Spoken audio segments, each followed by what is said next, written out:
Hello everybody and welcome back to the channel. Today I am here with my 2011 Audi A3 model year 12.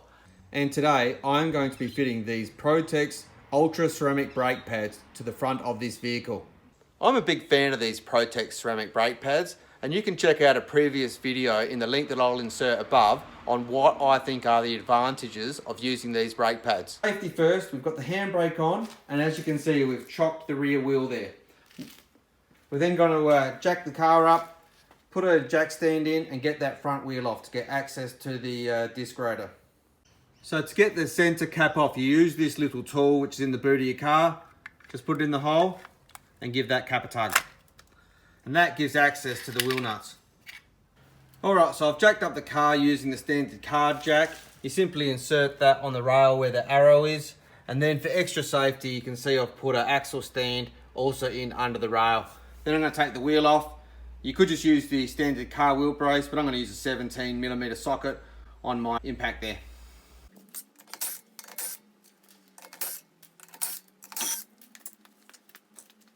So this Audi A3 has got sensors on the front brake pads. Actually, it only has a sensor on the front left wheel, which is the wheel we're doing at the moment. So the first thing I'm going to do is undo the sensor for the brake pads. So just going to slip it out of the fitting, just like that. And then we've got this little tab here. So just going to get a screwdriver in there and just pry that little tab down, which should release the locking. There we go. Okay. So we've now got the sensor removed, and the new brake pad will have a sensor on it as well. Whilst we're in here, we're also going to remove the black caps that give access to the pins for the caliper. So these two black caps need to come off, and there'll be one on the bottom as well.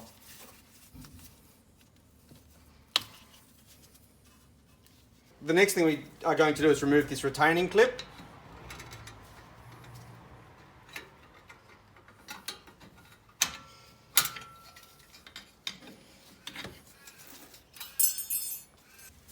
And then we are going to use a T45 socket bit to remove those pins.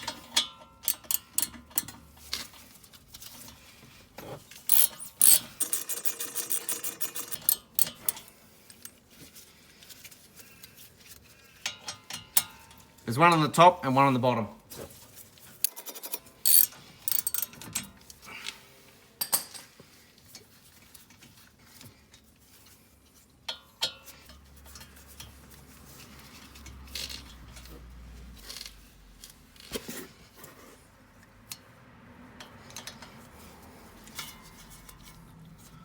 I've just got a small screwdriver. I'm just going to help push it out with the help of the small screwdriver from the inside there. There you go. And I'll do the same with the bottom one. So with these pins out, I'm just going to use some brake cleaner just to clean these pins up. It's really just to clean the residue off so that the brake caliper can freely move backwards and forwards. I'll just let them soak for a little bit whilst we keep doing the rest of the job. When I put it back together, I will assemble these pins with some brake grease as well. That'll just, like I say, helps the caliper move backwards and forwards so you get even wear on both sides. So with all of the mounting hardware now removed, we can now remove the caliper. Simply going to go with a big screwdriver and lever it off.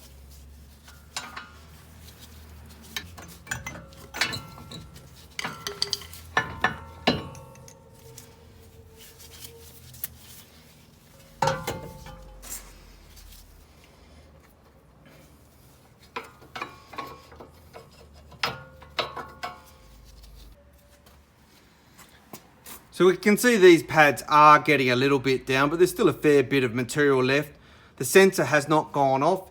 You can see the sensors up here on this one, but it must be getting close. So it's time to put new pads on this car, and I also want the benefit of ceramic pads. As I said before, I've put a link to the benefits of the ceramic pad video that I've into this video. So these are the new Protex pads. You can see the difference in the thickness. And the first thing we should check is that they are the same fit. You can see these pads are pretty much identical, so that's all good. And we've got the one with the sensor over here. Now before I take the inner brake pad off the caliper, I am going to use my caliper compression tool to wind that piston in. On the rear of these vehicles, you do need to use a wind back tool. However, for the front, you don't need a wind back tool. You can just use a standard compression tool.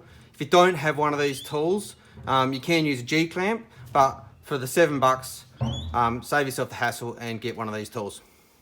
I will show you though, in here, we do need to remove the cap on the brake fluid reservoir and check and monitor the level of the brake fluid as we wind back that piston.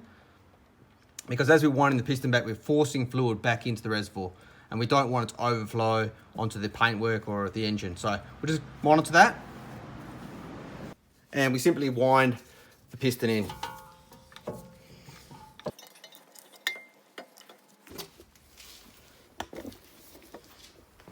Now I've gone about halfway with that wind back tool.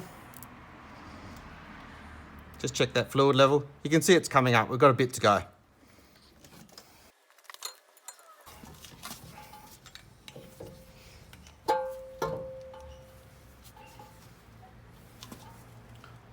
Okay, now that's all the way in. We can remove the tool.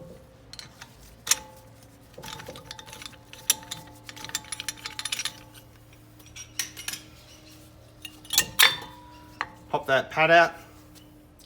As you can see, there's still plenty of brake pad material on that one as well. And we can put the new one in.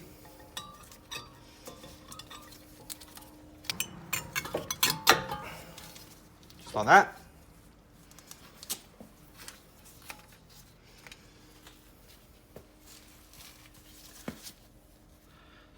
Now, just so that we don't get any sort of brake squeal at all from the vibration from the hard surfaces of the brake pads, I'm just going to put a bit of this brake grease on some the hard surface. You've got to be really careful though not to get on any of the friction points or on the actual disc itself.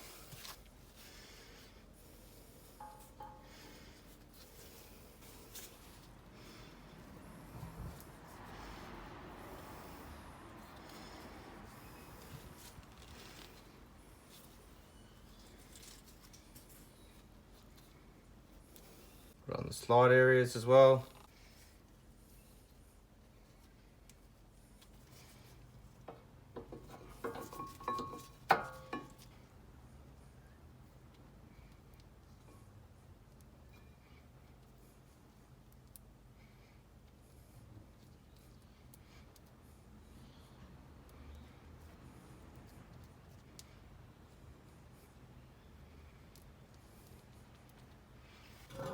Just remove that cap for the sensor and then we're going to rotate the caliper into position.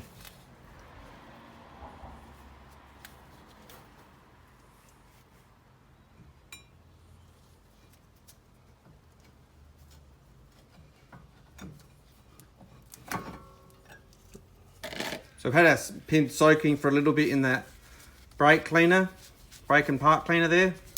Just rub the excess grime off of those. So just going to pop a little bit of the brake grease on these pins as well. And then we pop those pins back in.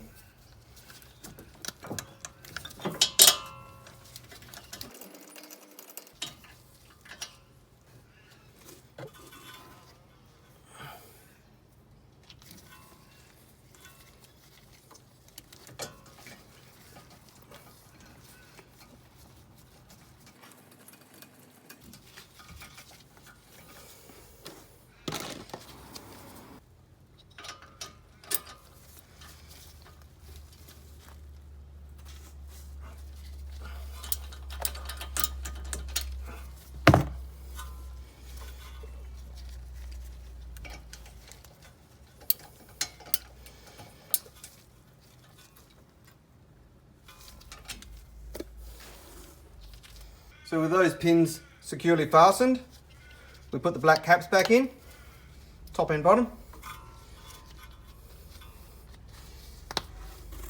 And then the last thing to do is to snap the retaining clip back into place.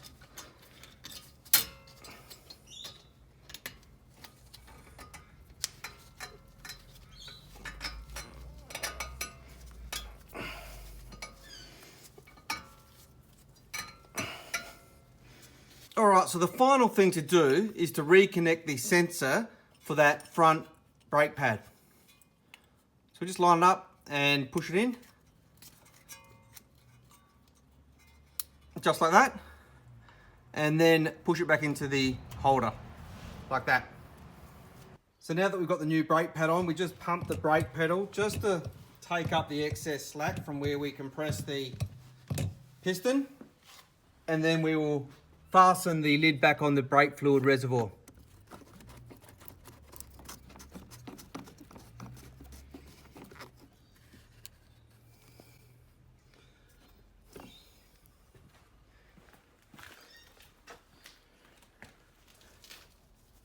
And we can see that that brake caliper has come up nice and firm now that we've pumped that brake pedal to take up the slack in the piston. So all we've got to do now is throw the wheel back on. So we've got the front left wheel back on the car now, and the front right is pretty much exactly the same as the front left, except you don't have that sensor on the front right. So it's actually a little bit easier. I'm not going to film that. So that's it, folks. That's how to safely and easily change your front disc brake pads on your 2011 Audi Model Year 12 Audi A3. If you've liked this video, do feel free to like, share and subscribe. In the future, I'll be doing all sorts of things with old cars, new cars, my Mercedes, my Audi. So, like I say, subscribe and look for those updates. Bye for now.